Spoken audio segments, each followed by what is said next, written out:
Hey, what's going on everyone? Mike here, and today I wanted to show you some of the recent thrift store finds I got and explain why I chose those items. Hopefully you can learn what to look for, the kinds of things that can raise alarms, and it'll just give you some insight into how I buy. So, the first thing I have is like a vintage Pokemon shirt.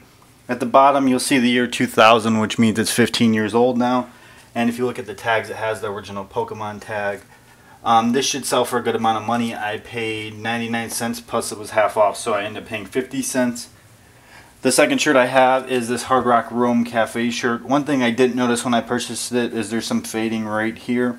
It is legitimate. There's a nice tag here. You'll see the size, and when you're looking for Hard Rock tags, always look at the back. It's double printed. You feel the material. If it doesn't feel thick and heavy duty, it could be fake. This is definitely legitimate. The size is a medium, which isn't super popular, and there's some fading, so I don't know exactly what I'll get for it. I paid $2. I should get at least $20 or $30. I always look for like pop culture related stuff. Here I have a Perry the Platypus shirt. I paid like 99 cents for it. Here's a Pepsi shirt. I paid 50 cents for. I mean, obviously these are all well-known things. I make sure if I buy cheaper shirts like this that normally go brand new for 10, that they are really cheap, so I don't usually pay more than 50 cents. I have a Ford shirt. It's a larger size, so it should sell pretty quickly. Here I have like a Puma shirt. It has the Italian logo on it. It's a XXL, which isn't necessarily that popular for Puma, but I looked it up, and there's lots of different models with like different embroidering and stuff, and this is actually worth like 35 bucks, and I paid $3, and it was half off day, so $1.50. Nike shirts I usually pick up. They sell really well. Always look, most Nike shirts have like a printed tag on them. Definitely look over the quality of it, because there are fake Nike shirts. I'm pretty sure this is legitimate, and I kind of like the design. It's kind of like stitched on. Here I got a Reebok Avalanche Thermal. Always, like I said, check the tags. It has a nice logo in the front. It is a little worn, but it shouldn't affect the value too much. I paid $1.50 for it. Here I got a Nike Livestrong green shirt. This one I really like. This is a Guy Harvey shirt. Now it's not worth a ton of money, but I think the design on it's pretty awesome. And I think it'll be a good selling point because it'll offer a great photo for the listing. Here's one bust I had. I paid 99 cents for this because it was an official Disney shirt, Pirates of the Caribbean. Honestly, they're selling for crap money. It's not really worth much, so look out for things that are mass produced. I got a Stewie shirt here. Everyone likes Stewie. The tag is missing. I paid 50 cents for it. I'm sure I can get at least a few dollars back. Now, one good thing about living in Cleveland is obviously there's tons of Cleveland gear. This is a really nice giant Chief Wahoo shirt. It is made by Champion, which is a nice quality shirt as well, and it really looks good. Like, it looks like it's hardly ever been worn. This is a pretty cool shirt. This is actually a women's shirt, and it is Spider-Man Strikes. It's got a really awesome graphic to take photos for. Now this is kind of, honestly, a more ghetto brand. I see it more in like the urban community, but Echo Unlimited has a lot of really cool designs, so it's great for photographing. But even more important is the shirts sell for a lot. I once sold a shirt for like $60 that was a red and had like some different graphics on it. So this was only a couple dollars, $1.50, and I'm sure I'll make at least 30 bucks off of it. Now this is pretty cool. Now this is just like a typical Indians jersey. It has tags on it, and I noticed these are a little bit older tags. It's made by Majestic. And then if you look on the back, it's Kenny Lofton, and it is white text instead of red.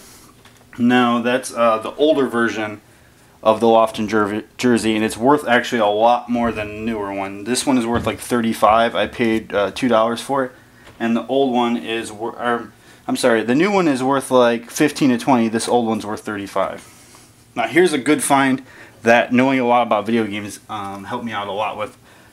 Last year at PAX, this was the PAX exclusive shirt. If you don't know what PAX is, it is basically the Penny Arcade Exchange. It's a giant, massive video game get together, and I got it for 50 cents.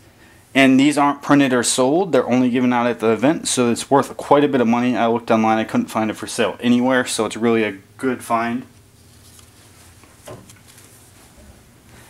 I found this vintage Kent State University shirt. The graphic's not really nice, but it's nice heavy duty. I never seen the brand. It's definitely old, and I only paid $1/4 for it. I got a Beatles shirt here. I mean, everyone loves the Beatles. It has like a nice Beatles tag on it. I paid 50 cents for it. I'm sure I can at least get a few dollars out of it. Now, before I show this shirt, no, I'm not an Obama fan, but I'm sure there are Obama fans out there. And it was 25 cents. Obviously, it wasn't selling at the thrift store. I figured I'd put it online, maybe auction it, see what I can get for it. Here's a cool find. I only paid $1/4. It is a Minnie Mouse tank top. It is officially licensed, and it's selling for quite a bit, over $20 online. This one wasn't so good. It's Caribbean Joe, so I figured I would check it out. I like the graphic. It's kind of a bland shirt, though. I think I paid $1 for it. It's not selling for too much online. My brother was with me when we were thrifting, actually, and he found this, which is a Horace Small deputy outfit. Online, these are selling for between $30 and $50. I only paid $2 for it. It's in pretty good condition. It has a few like torn stitches, but really, it looks really nice. No staining or anything. Here's a Puritan shirt. It's definitely more of a big boy shirt, a 3XL. It needs to be de-wrinkled, but it has a really nice graphic on the front, even better, and I only paid 50 cents for it. The back side looks awesome. I mean, that's just like an awesome graphic. Here's an Ohio State shirt. Obviously, those will sell for a few dollars. It's actually a more vintage one than most around. I'm sure I can get 15 to 20 bucks out of it. I got a Ghostbusters shirt here. Everyone loves Ghostbusters as well. And then lastly, I have this Hendrix shirt. I really like it. I didn't notice when I was looking, though. It has pit stains, and it's only on one side, which I don't understand. So I'm not sure if I'll end up selling it or not, but the graphic is phenomenal. The wings look awesome. And so when I'm thrifting, I look for anything with great graphics. I don't buy shirts that are more than a couple bucks ever, and pop culture related. And that's kind of relates to what I already sell, and I like looking for things like that. So we're going to move on to the other stuff I found. Alright, so obviously there's a giant mix of stuff here. I'm just going to kind of pull things and talk about them a little bit. Here I have a bunch of old vintage Avon aftershaves. Now they're actually, 2 of them are full of liquid. That's why I purchased them. They were marked at a closeout thrift store I have for $5. They were half off, and so I ended up paying about $2.50 a piece. I took a risk. Honestly, it didn't pay off. They're only worth between $5 and $15 online. They are nice. I bought them because the liquid was still in them, and I didn't know if it was, you know, people still bought them for the scent or whatever. It was a risk I took, not the best. I would stay away from Avon items. It makes sense because they're mass produced. The price wouldn't be worth a lot. I got this big bag of Connects for like $5. Obviously, people who have kids that love Connects are going to buy these up, so I'm going to make easy money there. It even has a manual of how to build different things. I got a Dallas Cowboys pennant from '92, which, you know, is when they won the Super Bowl, obviously. It has a little bit of staining here, and then there's a small tear somewhere on it, but oh, it's over here. Anyways, I paid 99 cents for it. I mean, easy 10 to 15 bucks. I bought all these stamps. You know, they can be used for scrapbooking, and they sell for between $5 and $10 a piece. Got them all for $1/4 each. I mean, that's a great deal. I got this old American Bowling Congress belt buckle. It seems like they're selling between $5 and $15 depending on the graphic. That one's worth maybe 10 bucks. USB 2.0 for $1. Why not? You can sell it for at least $5, or you can use it. Both these hats I only paid $3 for. They are brand new. They have labels on them. They've never been worn. They're in great condition. 2 very popular teams. I'm going to make an easy 20 bucks a piece, I'm sure. Something always look out for is old new stock. These are vintage Aladdin Abu carpet riding tablecloths. I paid 99 cents each for them. They're selling for, honestly, like close to $20 online a piece. I got a few different pieces of artwork. This first one I cannot find anything about, so if you know anything about it, I would appreciate your help. But it's got like a captain. He's working on something, I'm not sure exactly. It looks like he's actually sewing.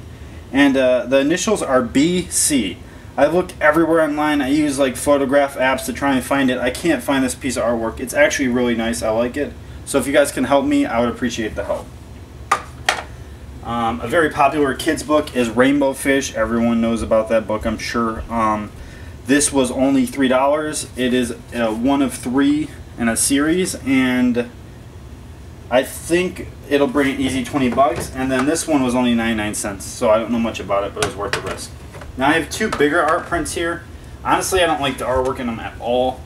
I mean, if you look at the artwork, it's kind of plain, and it'd be a pain to ship. The reason I got it was it has nice frames, and they were only 99 cents for both of these. So I figured if the art's not worth anything, I could take them out and sell the frames. Picture frames are not cheap.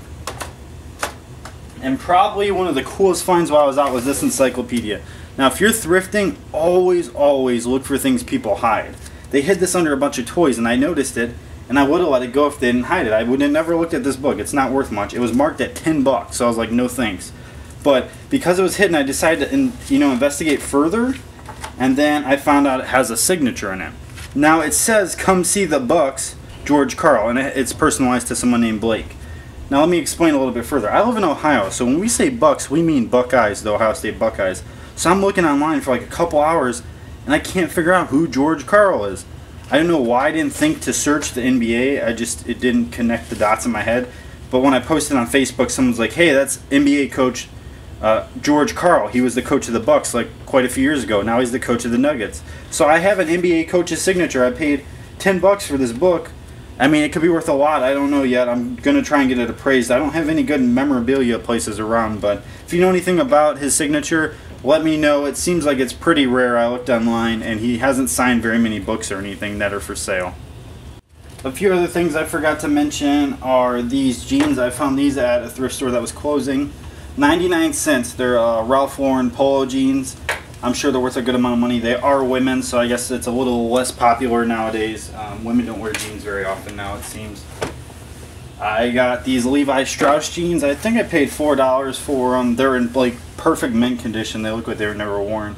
They're 40-32s, which is pretty common size in America, I would say.